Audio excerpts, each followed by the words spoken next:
बताएं, राम से चल के राम पे आए। प्रेम कोई हम और न जाने, राम से रूठे राम से माने।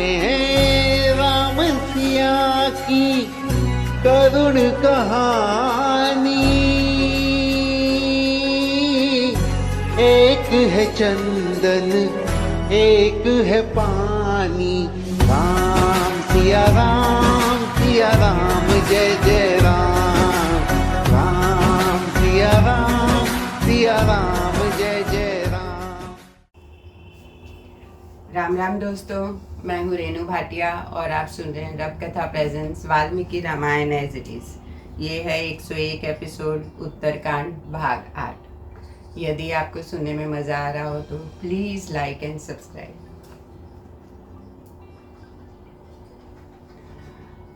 इस तरह वहाँ सुखपूर्वक निवास करते हुए रीछों, वानरों और राक्षसों में सुग्रीव को संबोधित करके महातेजस्वी श्री रघुनाथ जी ने इस प्रकार कहा। सौम्य, अब तुम देवताओं और असुरों के लिए भी दुर्जय किष्किंधापुरी को जाओ और वहाँ मंत्रियों के साथ रहकर अपने निष्कंटक राज्य का पालन करो। महाभाव, अंगद और हनुमान को भी तुम अत्यंत प्रेमपूर्ण दृष्टि से देखना। महाबली नल अपने ससुर वीर सुषेण, बलवानों में श्रेष्ठ तार, दुर्गश वीर कुमुद, महाबली नीर, वीर शतबली, मेंद, द्विद्व, गद, गवाक्ष, गवय, महाबली शरभ, महान बल पराक्रम से युक्त दुर्जय वीर अक्षराज जामवंत तथा गंधमादन पर भी तुम प्रेम पूर्ण दृष्टि रखना। परम पराक्रमी ऋषि वानर, सुपाटल, केसरे, शरभ, शुंभ और महाबली शंखचूड़ को भी प्रेम पूर्ण दृष्टि से देखना। इनके सिवा जिन जिन महामनस्वी वानरों ने मेरे लिए अपने प्राणों की बाजी लगा दी थी, उन सब पर तुम प्रेम दृष्टि रखना, कभी उनका अप्रिय न करना। ऐसा करके श्री राम ने सुग्रीव को बारंबार हृदय से लगाया और फिर मधुवाणी में विभीषण से कहा, राक्षस राज, तुम धर्म पूर्वक लंका का शासन करो। मैं तुम्हें धर्मज्ञ मानता हूँ। तुम्हारे नगर के लोग सब राक्षस और तुम्हारे भाई कुबेर भी तुम्हें धर्मज्ञ ही समझते हैं। राजन, तुम किसी तरह भी अधर्म में मन न लगाना। जिनकी बुद्धि ठीक है वह राजा निश्चय ही दीर्घ काल तक पृथ्वी को राज्य भोगते हैं। श्री रामचंद्र जी का यह भाषण सुनकर रीछों, वानरों और राक्षसों ने धन्य धन्य कहकर उनकी बारंबार प्रशंसा की। वह बोली, महाबली श्री राम, स्वयंभू ब्रह्मा जी के समान आपके स्वभाव में सदा परम मधुरता रहती है। आपकी बुद्धि और पराक्रम अद्भुत है। वानर और राक्षस जब ऐसे कह रहे थे उस समय हनुमान जी विनम्र होकर श्री रघुनाथ जी से बोले, महाराज, आपके प्रति मेरा महान स्नेह सदा बना रहे। वीर, आप में ही मेरे निश्चल भक्ति रहे। आपकी सेवा और कहीं मेरा अनरक्त अनुरोध न होगा। वीर श्री राम, इस पृथ्वी पर जब तक राम कथा प्रचलित रहे तब तक निसंदेह मेरे प्राण इस शरीर में ही बसे रहे। रघुकुल नंदन नश्रेष्ठ श्री राम, आपका जो यह दिव्य चरित्र और कथा है इसे अप्सराएं मुझे गाकर सुनाया करें। वीर प्रभु, आपके इस चरितामृत को सुनकर मैं अपने उत्कंठों को उसी तरह दूर करता रहूंगा जैसे वायु बादलों की पंक्ति को उड़ाकर दूर ले जाते हैं।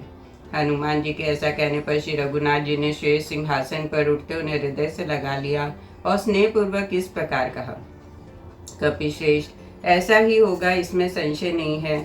संसार में मेरी कथा जब तक प्रचलित रहेगी तब तक तुम्हारी कीर्ति अमित रहेगी और तुम्हारे शरीर में प्राण भी रहेंगे। जब तक ये लोग बने रहेंगे तब तक मेरी कथाएं भी स्थिर रहेगी। कपे, तुमने जो उपकार किए हैं उनमें से एक एक के लिए मैं अपने प्राण निछावर कर सकता हूँ। तुम्हारे शेष उपकारों के लिए तो मैं ऋणी ही रह जाऊंगा। कपिश्रेष्ठ, मैं तो यही कहता हूँ कि तुमने जो जो उपकार किए हैं वे सब मेरे शरीर में ही पच जाए। उनका बदला चुकाने का मुझे कभी अवसर न मिले, क्योंकि पुरुष में उपकार का बदला पाने की योग्यता आपत्ति काल में ही आती है। मैं नहीं चाहता कि तुम भी संकटों में पड़ो और तुम्हारे उपकार का बदला चुकाओ। इतना कहकर श्री रघुनाथ जी ने अपने कंठ से एक चंद्रमा के समान उज्जवल हार निकाला, जिसके मध्य भाग में वैदुर्य मणि थी। उसे उन्होंने हनुमान जी के गले में बांध दी। वक्षस्थल से सटे हुए उस विशाल हार से हनुमान जी उसी तरह सुशोभित हुए जैसे स्वर्ग में गिरिराज सुमेरु के शिखर पर चंद्रमा उदय हुआ हो। श्री रघुनाथ जी के ये बधाई के शब्द सुनकर वह महाबली वानर एक एक करके उठे और उनके चरणों में सिर झुकाकर प्रणाम करके वहां से चले गए। सुग्रीव और धर्मात्मा विभीषण राम के हृदय से लग गए और उनका गाढ़ आलिंगन करके विदा हुए। उस समय वे सबके सब नेत्रों से आंसू बहाते हुए श्री राम के भावी विहर से व्यतीत हो उठे थे। श्री राम को छोड़कर जाते समय वे सभी दुख से किंग कर्तव्य मूर्त तथा अचेत से हो गए थे। किसी के गले से आवाज नहीं निकलती थी और सभी के नेत्रों में अश्रु झर रहे थे। महात्मा श्री रघुनाथ जी के इस प्रकार कृपा और प्रसन्न पूर्वक विदा देने पर वह सब वानर विनाश और उसी प्रकार अपने अपने घर को गए, जैसे जीवात्मा विवशता पूर्वक शरीर छोड़कर परलोक को जाता है। ऋषों, राक्षस और वानरों को विदा करके भाइयों सहित सुख पूर्वक महाभाव श्री राम सुख और आनंद पूर्वक वहां रहने लगे। एक दिन अपहरण काल में दोपहर के बाद अपने भाइयों के साथ बैठे हुए महाप्रभु श्री रघुनाथ जी ने आकाश से यह मधुर वाणी सुनी। सौम्य श्री राम, आप मेरी और प्रसन्नता पूर्वक मुख से दृष्टिपात करने की कृपा करें। प्रभु, आपको विदित होना चाहिए कि मैं कुबेर के भवन से लौटा हुआ पुष्पक विमान हूँ। नरश्रेष्ठ, आपकी आज्ञा मानकर मैं कुबेर की सेवा के लिए उनके भवन में गया था, परंतु उन्होंने मुझसे कहा, विमान, महात्मा महाराज श्री राम ने युद्ध में दुर्गेश राक्षस रावण को मारकर तुम्हें जीता है। पुत्र, बंधु बांधवों और सेवकों गणों सहित उन दुरात्मा रावण के मारे जाने से मुझे भी बड़ी प्रसन्नता हुई है। सौम्य, इस तरह परमात्मा श्री राम ने लंका में रावण के साथ साथ तुमको भी जीत लिया है। अंत में आज्ञा देता हूँ कि तुम उन्हीं के सवारी में जाओ। रघुकुल को आनंदित करने वाले श्री राम संपूर्ण जगत के आश्रय हैं। तुम उनकी सवारी में काम करो, यह मेरी सबसे बड़ी कामना है, इसलिए तुम निश्चिंत होकर जाओ। इस प्रकार मैं महात्मा कुबेर की आज्ञा पाकर ही आपके पास आया हूँ। अंत आप मुझे निशंक होकर ग्रहण करें। मैं सभी प्राणियों के लिए अजय हूँ और कुबेर की आज्ञा अनुसार मैं आपका आदेश पालन करता हुआ अपने प्रभाव से समस्त लोकों में विचरण करूंगा। पुष्पक के ऐसा कहने पर महाबली श्री राम ने उस विमान को पूर्ण आया देख उससे कहा, विमान राज पुष्पक, यदि ऐसी बात है तो मैं तुम्हारा स्वागत करता हूँ। कुबेर की अनुकूलता होने से हमें मर्यादा भंग का दोष नहीं लगेगा। ऐसा कहकर महाभाव श्री राम ने लावा, फूल, धूप और चंदन आदि के द्वारा पुष्पक का पूजन किया और कहा, अब तुम जाओ, जब मैं स्मरण करूं तब आ जाना। आकाश में रहना और अपने को मेरे वियोग से दुखी न होने देना। स्वेच्छा से संपूर्ण दिशाओं में जाते समय तुम्हारे किसी से टक्कर न हो अथवा तुम्हारी गति कहीं परिहत न हो। पुष्पक ने तब एमस्तु कहकर आज्ञा का शिरोधार्य कर ली। इस प्रकार श्री राम ने उसका पूजन करके जब उसे जाने की आज्ञा दी, तब पुष्पक वहां से अपनी अभिष्ट दिशा को चला गया। इस प्रकार पुण्यमय पुष्पक विमान ने अदृश्य हो जाने पर भरत जी ने हाथ जोड़कर श्री रघुनाथ जी से कहा, वीरवर, आप देव स्वरूप हैं, इसलिए आपके शासन काल में मनुष्यतर प्राणी भी बारंबार मनुष्य के समान संभाषण करते देखे जाते हैं। राघव, आपके राज्य पर अभिषेक हुए 1 मास से अधिक हो गया है, तब से सभी लोग निरोग दिखाई देते हैं। बूढ़े प्राणियों के पास भी मृत्यु नहीं फटकती है। स्त्रियां बिना कष्ट से प्रसव करती है। सभी मनुष्य के शरीर हष्ट पुष्ट दिखाई देते हैं। राजन, पूर्वासियों में बड़ा हर्ष छा रहा है। मेघ अमृत के समान जल गिराते हुए समय पर वर्षा करते हैं। हवा ऐसे चलती है कि इसका स्पर्श शीतल और सुखद जान पड़ता है। राजन, नगर में जनपद के लोग इस पुरी में कहते हैं कि हमारे लिए चिरकाल तक ऐसे ही प्रभावशाली राजा बने रहें। स्वर्ण भूषित पुष्पक विमान को विदा करके महाभाव श्री राम ने अशोक वनिका में प्रवेश किया। चंदन, अगुरु, आम, नारियल, कालके तथा देवदारू वन सब ओर से उनकी शोभा बढ़ा रहे थे। लोग कदम, अर्जुन, नागकेसर, चितवन, अमित मुक्त, मंदार, कदली और गुल्मों और लताओं के समूह उनमें सब और व्याप्त थे।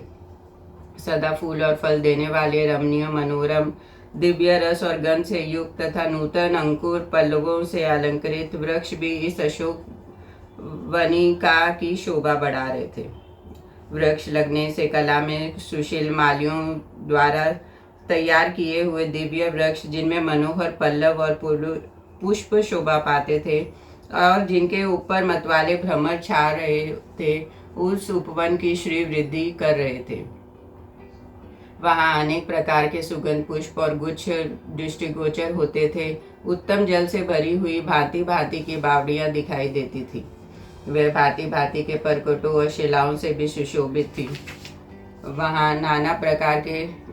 वहाँ मानो परस्पर होड़ लगाकर खिले हुए पुष्पकशाली वृक्ष के झड़े हुए फूलों से काले काले प्रस्तर उसी तरह चित कब्रें दिखाई देते थे जैसे तारों के समुदाय से अलंकृत आकाश।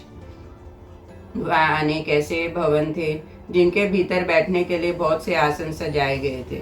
जैसे देवराज इंद्र सची को सुदापान करते हैं, उसी प्रकार ककुत से कुलभूषण श्री राम ने अपने हाथ से पवित्र पेय मधु लेकर सीता जी को पिलाया। सेवनगण श्री राम के भोजन के लिए वहाँ तुरंत ही राजोचित भोग्य पदार्थ तथा नाना प्रकार के फल ले आए। उस समय राजा राम के समीप नृत्य और गीत की कलाएं में निपुण अप्सराएं और नाग कन्याएं किन्नरियों के साथ मिलकर नृत्य करने लगी। दूसरों के मन को रमाने और पुरुषों में श्रेष्ठ धर्मात्मा श्री राम सदा उत्तम वस्त्राभूषणों से भूषित हुई उन मनोभिराम रमणियों को उपहार आदि देकर संतुष्ट रखते थे। जो श्री राम प्रतिदिन देवता के समान आनंदित रहकर देव कन्या के समान सुंदरी विदय नंदिनी सीता के साथ रमन करते थे। धर्मज्ञ श्री राम दिन के पूर्व भाग में धर्म के अनुसार धार्मिक कृत्य करते थे और शेष आधे दिन अंतपुर में रहते थे। सीता जी भी पूर्व काल में देव पूजन आदि करके सभी साधियों को समान रूप से सेवा पूजा करते थे। इन्हीं दिनों श्री रामचंद्र जी ने अपनी पत्नी को गर्भ के मंगलमय चिन्ह से युक्त देखकर अनुपम हर्ष प्राप्त किया और कहा, बहुत अच्छा, बहुत अच्छा। फिर वह देव कन्या के समान सुंदरी सीता से बोले, विदय नंदिनी, तुम्हारे गर्भ से पुत्र प्राप्त होने का यह समय उपस्थित है। वारारोहे, बताओ तुम्हारी क्या इच्छा, मैं तुम्हारे कौन सा मनोरथ पूर्ण करूं। इस पर सीता जी ने मुस्कुराकर श्री रामचंद्र जी से कहा, रघुनंदन, मेरी इच्छा है कि एक बार उन पवित्र तपोवन को देखने की हो रही है। देव, गंगा तट पर रहकर फल मूल खाने वाले जो उग्र तेजस्वी महर्षि हैं, उनके समीप कुछ दिन रहना चाहती हूँ। काकुत्स्य, फल मूल का हार करने वाले महात्माओं के तपोवन में एक रात निवास करूं, यही मेरी सबसे बड़ी अभिलाषा है। अनायासी महान कर्म करने वाले श्री राम ने सीता की इस इच्छा को पूर्ण करने की प्रतिज्ञा की और कहा, विदय नंदिनी, निश्चिंत रहो, कल ही वहां जाओगी, इसमें संशय नहीं। वहां बैठे हुए महाराज श्री राम पास अनेक प्रकार की कथाएं कहने में कुशल हास्य विनोद करने वाले सखा सब ओर से आकर बैठते थे। उन सखाओं में नाम इस प्रकार हैं, विजय, मधुमत, कैशव, मंगल, कुल, सुराजी, काल्य, भद्र, दंतवक्त्र और सुमागत। ये सब लोग बड़े हर्ष से भरकर महात्मा श्री रघुनाथ जी के सामने अनेक प्रकार के हास्य विनोदपूर्ण कथाएं कहा करते थे। इसी समय किसी कथा के प्रसंग में रघुनाथ जी ने पूछा, भद्र, आजकल नगर और राज्य में किस बात की चर्चा विशेष रूप से होती है।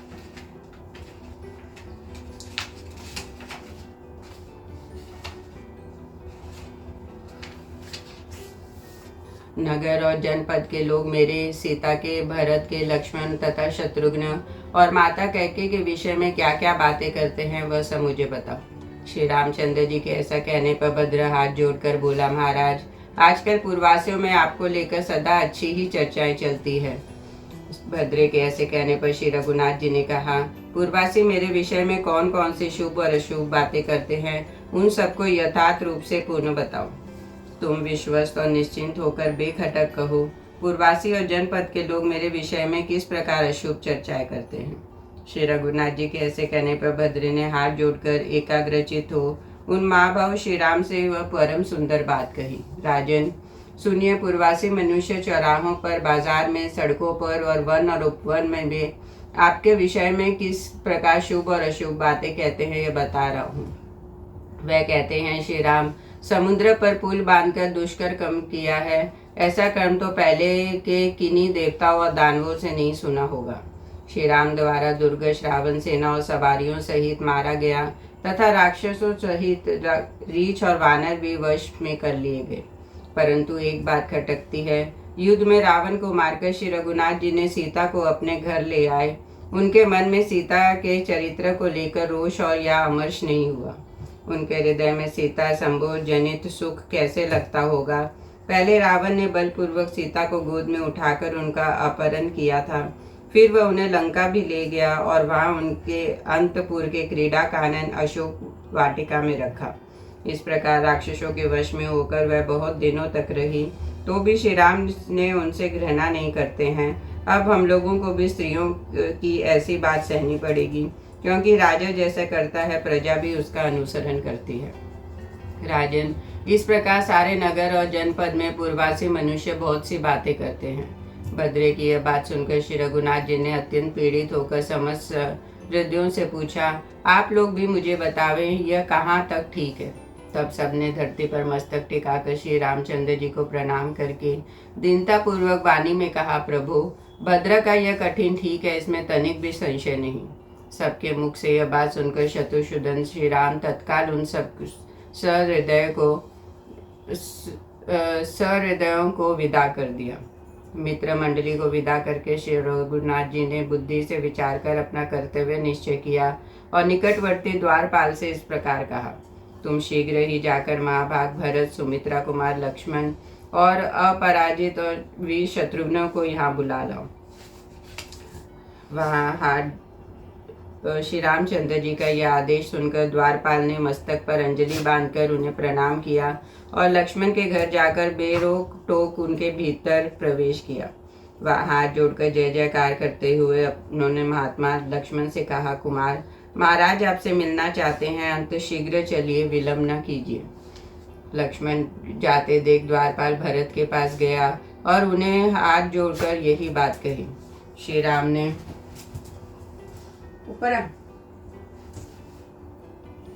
श्री राम के भेजे हुए द्वारपाल के मुख से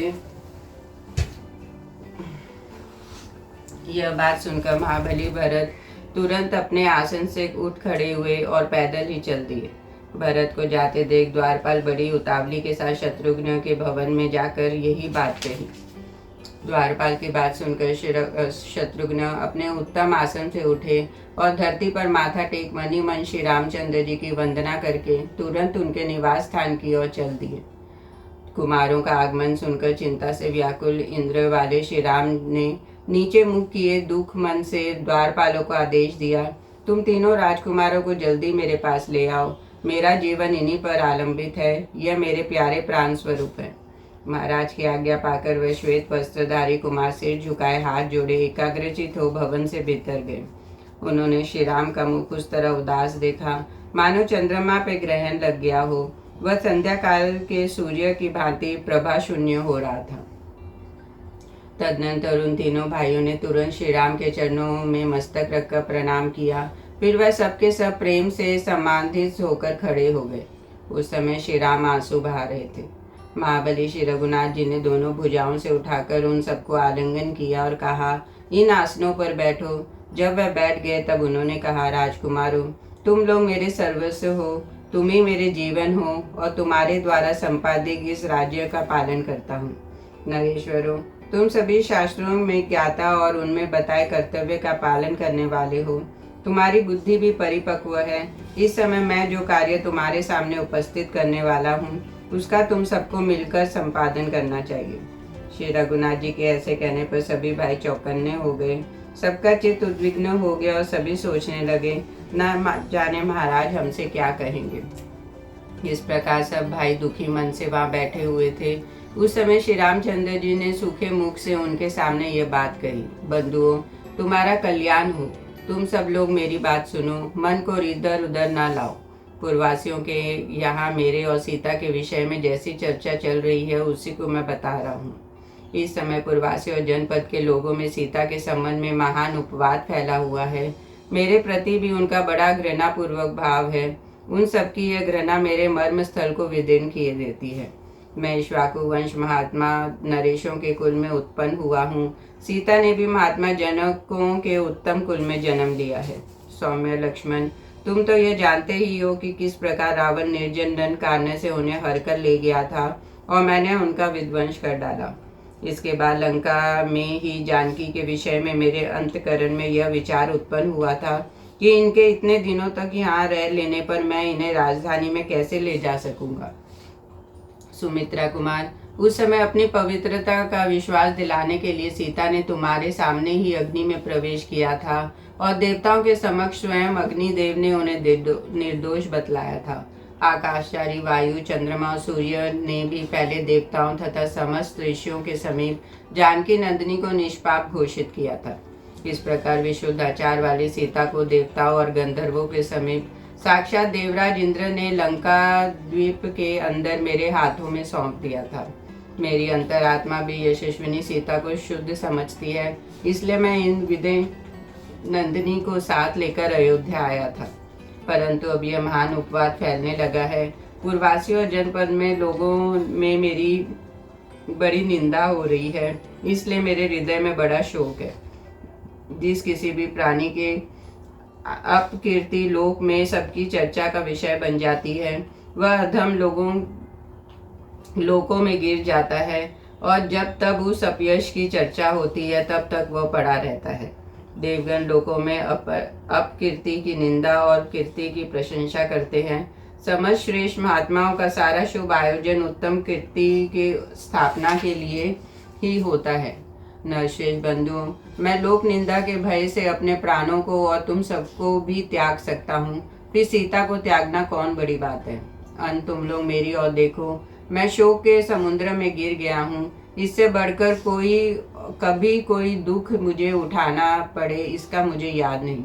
अन सुमित्रा कुमार, कल सवेरे तुम सारथी सुमंत्र के साथ संचालित रथ पर आरूढ़ हो सीता को भी उसी पर चढ़ाकर इस राज्य के सीमा के बाहर छोड़ दो। गंगा के उस पार तमसा के तट पर महात्मा वाल्मीकि मुनि का दिव्य आश्रम है। रघुनंदन, उस आश्रम के निकट निर्जन वन में तुम सीता को छोड़कर शीघ्र लौट आओ। सुमित्रा नंदन, मेरी आज्ञा का पालन करो। सीता के विषय में मुझसे किसी तरह कोई दूसरी बात तुम्हें नहीं कहनी चाहिए। इसलिए लक्ष्मण, अब तुम जाओ, इस विषय में कोई सोच विचार न करो। यदि मेरे इस निश्चय में तुमने किसी प्रकार की अड़चन डाली तो मुझे महान कष्ट होगा। मैं तुम्हें अपने प्राणों, चरणों और जीवन की शपथ दिलाता हूँ, मेरे निर्णय के विरुद्ध कुछ न कहो। जो मेरे इस कथन के बीच में कूदकर किसी प्रकार मुझसे अनुनय विनय करने के लिए कुछ कहेंगे, वह मेरे अभीष्ट कार्यों में बाधा डालने के कारण सदा के लिए मेरे शत्रु होंगे। यदि तुम लोग मेरा सम्मान करते हो और मेरी आज्ञा में रहना चाहते हो तो अब सीता को यहाँ से ले जाओ, मेरी यह आज्ञा का पालन करो। सीता ने पहले मुझसे कहा था कि मैं गंगा तट पर ऋषियों के आश्रम देखना चाहती हूँ, अंत उनकी ये इच्छा भी पूर्ण हो जाए। इस तरह कहते कहते श्री रघुनाथ जी के दोनों नेत्र आंसुओं से भर गए। फिर वह धर्मात्मा श्री राम अपने भाइयों को साथ महल में चले गए। उस समय उनका हृदय शोक से व्याकुल था और वह हाथी के समान लंबी सांस खींच रहे थे। तदनंतर जब रात बीती और सवेरा हुआ तब लक्ष्मण ने मन ही मन दुखी हो सूखे मुख से सुमित्रा को कहा, सारथे, एक उत्तम रथ में शीघ्रगामी घोड़ों को जोतो और उस रथ में सीता जी के लिए सुंदर आसन बिछा दो। मैं महाराज की आज्ञा से सीता देवी को पुण्य कर्मा महर्षि के आश्रम पे पहुंचा दूंगा। तुम शीघ्र रथ ले आओ। तब सुमित्रा बहुत अच्छा कहकर तुरंत ही उत्तम घोड़ों से जुता हुआ एक सुंदर रथ ले आए। उसे लेकर वे मित्रों का मान बढ़ाने वाले सुमित्रा कुमार से बोले, प्रभु, अब जो कुछ करना है वो कीजिए। सुमंत्र के ऐसा कहने पर नर श्री लक्ष्मण राजमहल में गए और सीता जी के पास जाके बोले, देवी, आपने महाराज से मुनियों के आश्रम में जाने के लिए वर मांगा था और महाराज ने आपको आश्रम पर पहुंचाने की प्रतिज्ञा की थी। देवी विदे नंदिनी, उसी बातचीत के अनुसार मैं राजा की आज्ञा से शीघ्र ही गंगा तट पर ऋषियों के सुंदर आश्रम तक चलूंगा और आपको मुनि जन सेवित वन में पहुंचाऊंगा। महात्मा लक्ष्मण के ऐसे कहने पर विदे नंदिनी सीता को अनुपम हर्ष प्राप्त हुआ। वह चलने को तैयार हो गई। बहुमूल्य वस्त्र और नाना प्रकार के रत्न लेकर विदेही सीता वन की यात्रा के लिए उगत हो गई और लक्ष्मण से बोली, यह सब बहुमूल्य वस्त्र, आभूषण और नाना प्रकार के रत्न धन मैं मुनि पत्नियों को दूंगी। लक्ष्मण ने बहुत अच्छा कहकर मिथिला कुमारी सीता को रथ पर चढ़ाया। उस समय सीता ने लक्ष्मीवर्धन लक्ष्मण से कहा, रघुनंदन, मुझे बहुत से अपशकुनी दिखाई देते हैं। आज मेरी दाईं आंख फड़क रही है और मेरे शरीर में कंपन हो रहा है। सुमित्रा कुमार, मैं अपने हृदय को अवस्था से देख रही हूँ। मन में बड़ी उत्कंठा हो रही है और मेरी अधीरता पराकाष्ठा को पहुंच गई है। विशाल लोचन लक्ष्मण, मुझे पृथ्वी सोनी सी दिखाई देती है। तुम्हारे भाई कुशल से रहें। वीर, मेरी सब सासुएं समान रूप से सानंद रहें। नगर और जनपद में भी समस्त प्राणी सकुशल रहें। ऐसा कहती हुई सीता ने हाथ जोड़कर देवताओं से प्रार्थना की। सीता की बात सुनकर लक्ष्मण ने सिर झुकाकर उन्हें प्रणाम किया और ऊपर से प्रसन्न मुरझाए हुए हृदय से कहा, सबका कल्याण हो। तदनंतर गोमती के तट पर पहुंचकर एक आश्रम में उन सब ने रात बिताई। फिर प्रातःकाल उठकर सुमित्रा कुमार ने सारथी से कहा, सारथे जल्दी रथ जोतो। आज मैं भगीरथी के जल को उसी प्रकार सिर पर धारण करूंगा जैसे भगवान शंकर ने अपने तेज से उसे मस्तक पर धारण किया था। सारथी ने मन के समान वेगशाली चारों घोड़ों को टहलाकर रथ में जोता और विदय नंदिनी सीता से हाथ जोड़कर कहा, देवी रथ पर आरूढ़ होइए। दोपहर के समय भगीरथी के जलधारा तक पहुंचकर लक्ष्मण उसकी ओर देखते हुए दुखी हो उच्च स्वर में फूट फूट कर रोने लगे। लक्ष्मण को शोक से आतुर धर्माज्ञा सीता अत्यंत चिंतित हो उठी और बोली, लक्ष्मण ये क्या, तुम रोते क्या हो? गंगा के तट पर आकर तो मेरी चीरकाल की अभिलाषा पूर्ण हुई है। इस हर्ष के समय तुम रोकर मुझे दुखी क्यों करते हो? श्री राम के पास तो तुम सदा ही रहते हो। क्या 2 दिन तक उनसे बिछड़े जाने के कारण तुम इतने शोकाकुल हो गए हो?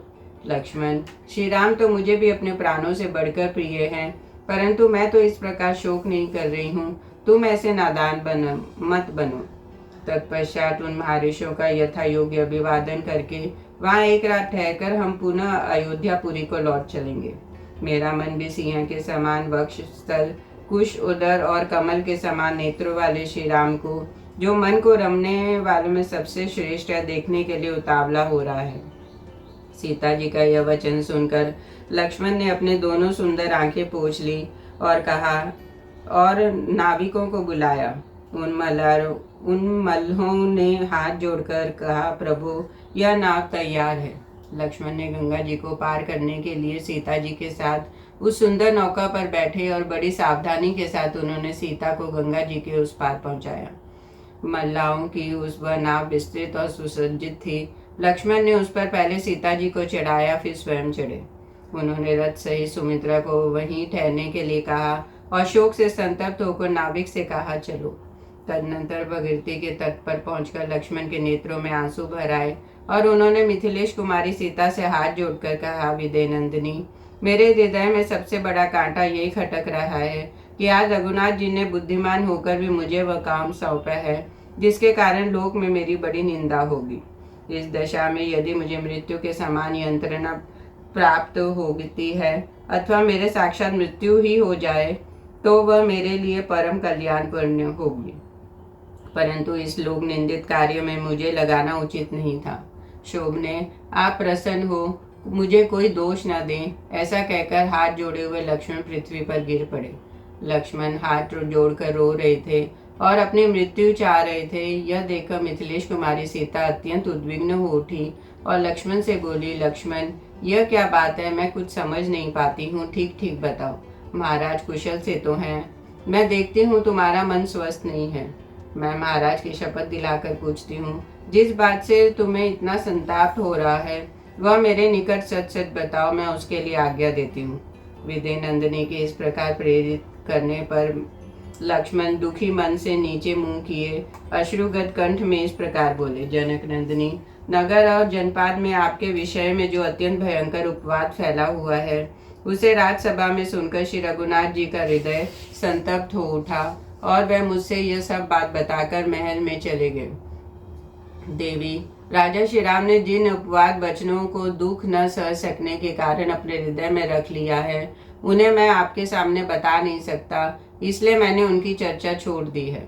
आप मेरे सामने निर्दोष सिद्ध हो चुकी हैं, तो भी महाराज ने लोकपवाद से डरकर आपको त्याग दिया है।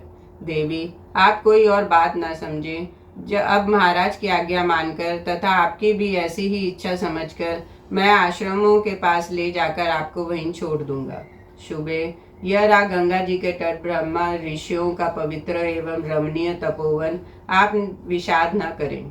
यहाँ मेरे पिता राजा दशरथ के घनिष्ठ मित्र महायशस्वी ब्रह्म ऋषि मुनिवर वाल्मीकि रहते हैं।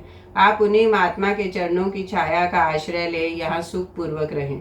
जनकात्मजे, आप यहाँ उपवास परायण और एकाग्र हो निवास करें। देवी, आप सदा श्री रघुनाथ जी को हृदय में रखकर पतिव्रत का ही अवलंबन करें। ऐसा करने से आपका परम कल्याण होगा। लक्ष्मण की यह कठोर वचन सुनकर जनक किशोरी सीता को बड़ा दुख हुआ। वह मूर्छित होकर पृथ्वी पर गिर पड़ी। 2 घड़ी तक उन्हें होश नहीं आया। उनके नेत्रों से आंसुओं की अजस्र धारा बह निकली। फिर होश में आने पर जनक किशोरी दीन वाणी में लक्ष्मण से बोली, लक्ष्मण, निश्चय ही विधाता ने मेरे शरीर को केवल दुख भोगने के लिए ही रचा है, इसलिए आज सारे दुखों का समूह मूर्तिमान होकर मुझे दर्शन दे रहे हैं।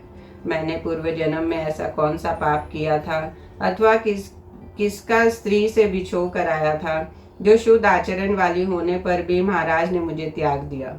सुमित्रा नंदन, पहले मैंने वनवास के दुख में पड़कर भी उसे सहकर श्री राम के चरणों का अनुसरण करते हुए आश्रम में रहना पसंद किया था, किंतु सौम्य, अब मैं अकेली प्रियजनों से रहित हो किस तरह आश्रम में निवास करूंगी और दुख में पड़ने पर किसका अपना दुख कहूंगी। प्रभु, यदि मुनिजन मुझसे पूछेंगे कि महात्मा श्री रघुनाथ जी ने किस अपराध पर तुम्हें त्याग दिया है, तो मैं उन्हें अपना कौन सा अपराध बतलाऊंगी। सुमित्रा कुमार, मैं अपने जीवन को अभी गंगा जी के जल में विसर्जन कर देती, किंतु इस समय ऐसा अभी नहीं कर सकूंगी, क्योंकि ऐसा करने से मेरे पतिदेव का राजवंश नष्ट हो जाएगा। किंतु सुमित्रा नंदन, तुम तो वही करो जैसे महाराज ने तुम्हें आज्ञा दी है। तुम मुझे दुखियाई को यहाँ छोड़कर महाराज की आज्ञा के पालन में स्थिर रहो और मेरी यह बात सुनो। मेरी सब आंसुओं को समान रूप से हाथ जोड़कर मेरी ओर से उनके चरणों में प्रणाम करना, साथ ही महाराज के भी चरणों में मस्तक नवाकर मेरी ओर से उनके कुशल पूछना। लक्ष्मण, तुम अंतपुरी के सभी वंदनीय स्त्रियों को मेरी ओर से प्रणाम करके मेरा समाचार उन्हें सुना देना, तथा जो सदा धर्म पालन के लिए सावधान रहते हैं उन महाराज को भी मेरा यह संदेश सुना देना। रघुनंदन, वास्तव में तो आप जानते ही हैं कि सीता शुद्ध चरित्रा है, सर्वदा ही आपके हित में तत्पर रहती है और आपके प्रति परम प्रेम भक्ति रखने वाली है। वीर, आपने अपयश से डरकर ही मुझे त्यागा है। अंत लोगों में आपकी जो निंदा हो रही है अथवा मेरे कारण जो अपवाद फैल रहा है उसे दूर करना मेरा भी कर्तव्य है, क्योंकि मेरे परम आश्रय आप ही हैं। लक्ष्मण, तुम महाराज से कहना कि आप धर्म पूर्वक बड़ी सावधानी से रहकर पूर्ववासियों के साथ वैसा ही बर्ताव करें जैसे आपने भाइयों के साथ किया है। यही आपका परम धर्म है और इसी से आपको परम उत्तम यश की प्राप्ति हो सकती है। राजन, पूर्ववासियों के प्रति धर्मानुकूल आचरण करने से जो पुण्य प्राप्त होता है वही आपके लिए भी उत्तम धर्म और कीर्ति है। पुरुषोत्तम, मुझे अपने शरीर के लिए कुछ भी चिंता नहीं है। रघुनंदन, जिस तरह पूर्ववासियों के अपवाद से बचकर रहा जा सके उसी तरह आप रहें। स्त्री के लिए तो पति ही देवता है, पति ही बंधु और पति ही गुरु है, इसलिए मेरे प्राणों की बाजी लगाकर भी विशेष रूप से पति का प्रिय करना चाहिए। मेरी ओर से सारी बातें तुम श्री रघुनाथ जी से कहना और आज तुम भी मुझे देख जाओ। मैं इस समय ऋतुकाल का उल्लंघन करके गर्भवती हो चुकी हूँ। सीता के इस प्रकार कहने पर लक्ष्मण का मन बहुत दुखी हो गया। उन्होंने धरती पर माथा टेककर प्रणाम किया। उस समय उनके मुख से कोई बात नहीं निकली सकी। उन्होंने जोश शोर से रोते ही सीता के माता का परिक्रमा की और 2 घड़ी तक सोच विचार कर उनसे कहा, शोभने, आप यह मुझसे क्या कह रही हैं? निष्पाप पतिव्रते, मैंने पहले भी आपका संपूर्ण रूप कभी नहीं देखा है, केवल आपके चरणों के ही दर्शन किए हैं। फिर आज यहाँ वन के भीतर श्री रामचंद्र जी की अनुस्थिति में आपकी ओर कैसे देख सकता हूँ? यह कहकर उन्होंने सीता जी को पुनः प्रणाम किया और वह नाव पर चढ़ गए। नाव पर चढ़कर उन्होंने मल्ला को चलने की आज्ञा दी। शोक के भार से दबे हुए लक्ष्मण गंगा जी के उत्तरी तट पर पहुंचकर दुख के कारण अचेत से हो गए और उसी अवस्था में जल्दी से रथ पर चढ़ गए। सीता गंगा जी के दूसरे तट पर अनाथ की तरह रोती हुई धरती पर लौट रही थी। लक्ष्मण बार बार मुंह घुमाकर उनकी ओर देखते हुए चल दिए। रथ और लक्ष्मण क्रमश दूर होते गए। सीता उनकी ओर बारंबार देखकर उद्विग्न हो उठी। उनके अदृश्य होने पर उनका गहरा शोक छा गया। अब उन्हें कोई अपना रक्षक नहीं दिखाई दिया।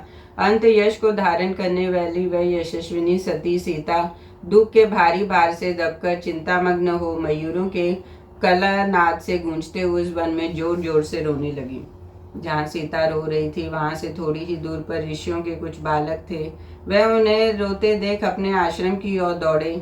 वहां उग्र तपस्या में मन लगाने वाले भगवान वाल्मीकि मुनि विराजमान थे। उन सब मुनि कुमारों ने ऋषियों के चरणों में अभिवादन करके उनसे सीता जी के रोने का समाचार सुनाया। वह बोले, भगवान गंगा तट पर किन्हीं महात्मा नरेश की पत्नी है जो साक्षात लक्ष्मी के समान जान पड़ती है। उन्हें हम लोगों ने पहले कभी नहीं देखा है। वह मोह के कारण विकृत मुख होकर रो रही है। भगवान, आप स्वयं चलकर अच्छी तरह देख लें।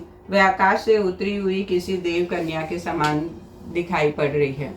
हमने अपनी आंखों से देखा है। वह बड़े जोश शोर से रोती है और गहरे शोक में डूब गई है। हमारी समझ में यह मानवीय स्त्री नहीं है। आपको इनका सत्कार करना चाहिए। इस आश्रम से थोड़ी ही दूर होने के कारण ये वास्तव में आपकी शरण में आई है। भगवान, ये साध्वी देवी आपके लिए कोई रक्षक ढूंढ रही है। अंत आपको उसकी रक्षा करनी चाहिए। यह जानकर वह उस स्थान पर दौड़े हुए आए। उन मुनि कुमारों की यह बात सुनकर धर्मज्ञ महर्षि ने बुद्धि से निश्चित करके असली बात को जान लिया, क्योंकि उन्हें तपस्या द्वारा दिव्य दृष्टि प्राप्त थी। यह जानकर वह उस स्थान पर दौड़े हुए आए जहाँ मिथिलेश कुमारी सीता विराजमान थी। उन परम बुद्धिमान महर्षि को जाते देख उनके शिष्य भी उनके साथ चल दिए। कुछ पैदल चलकर वह महामती महर्षि सुंदर धैर्य लिए गंगा तटवर्ती पर उस स्थान पर आए। वहां आकर उन्होंने श्री रघुनाथ जी की प्रिय पत्नी सीता को अनाथ की सी दशा में देखा।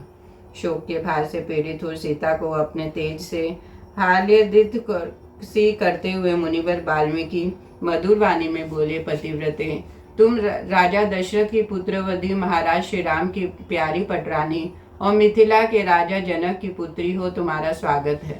जब तुम यहाँ आ रही थी तभी अपने धर्म समाधि के द्वारा मुझे इसका पता लग गया था। तुम्हारे परित्याग का जो सारा कारण है उसे मैंने अपने मन से ही जान लिया।